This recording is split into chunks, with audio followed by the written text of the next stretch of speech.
அஸ்ஸலாமு அலைக்கும். இன்னும் 2 நாளில் நம்ம அஃப்ரா குட்டியோட பர்த்டே வரப்போகுது.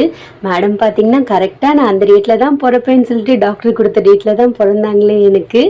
பார்த்திங்களா, பாப்பா வளர்ந்து 2 வயசு ஆயிடுச்சு. எப்படி வளர்ந்தாங்களே தெரியல. அப்படியே போயிடுச்சுல்ல டைமு. ஃபஸ்ட்டு பார்த்திங்கன்னா அஃப்ரா குட்டி பிறந்தப்போ 2வது பொம்பளை பிள்ளை தான் எனக்கு பிறந்துச்சு, அல்ஹம்துலில்லாஹ். ஆனால் ஃபஸ்ட்டு கவலைப்பட்டது யார் தெரியுமா? அந்த ஹாஸ்பிட்டலில் வேலை செய்கிற அந்த சிஸ்டர்ஸ் இருப்பாங்கல்ல, ஆயாம்மா, அவங்க தான். ஏன்னா பொம்பளை பிள்ளை பிறந்தா வந்துட்டு 500 ரூபா தானா, ஆம்பளை பிள்ளை பிறந்தா 1000 ரூபாவாம். வெளியில் பாப்பாவை காட்டுறதுக்கு வாங்குவாங்கல்ல, அந்த மாதிரி. அதில் கூட எவ்வளோ ஓரம் வஞ்சம் பார்த்தீங்களா. நம்ம கூட அவ்வளோ கவலைப்பட மாட்டோம். மோஸ்ட்லி கவலையே நான்லாம் படவே இல்லை. எனக்கு என்ன சொல்கிறது, 3ஆவதாக பொம்பளை பிள்ளை பிறந்தா கூட நான் கவலைப்பட மாட்டேன், அல்ஹம்துலில்லாஹ். ஆனால் அந்த ஆயாம்மா என்கிட்ட சொன்னாங்க, பொம்பளை பிள்ளை தாம்மா பிறந்திருக்கு, ஒரு மாதிரி சொல்லுவாங்கள்ல, அந்த மாதிரி சொன்னாங்க. அவங்களுக்கு என்ன கஷ்டம்னு தெரியல. இன்னும் 2 டேஸில் பாப்பாவுக்கு வந்துட்டு பர்த்டே வருது. ஏதாவது ஸ்பெஷலாக கிஃப்ட்டு கொடுக்கணும் இன்ஷா அல்லாஹ். ஏன்னா அஃப்ரா குட்டிக்கு நான் அவ்வளோவா எதுவும் வாங்கி கொடுத்ததில்லை.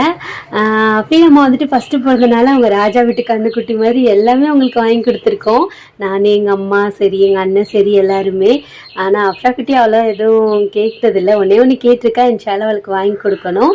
இன்றைக்கி லஞ்சுக்கு பார்த்தீங்கன்னா பீட்ரூட் சோறு, ஸ்நாக்ஸ்க்கு சுண்டல், எக்ஸ்ட்ரா ஸ்நாக்ஸ்க்கு பார்த்தீங்கன்னா ப்ரௌனி, பிஸ்கெட் வச்சு விட்டாச்சு.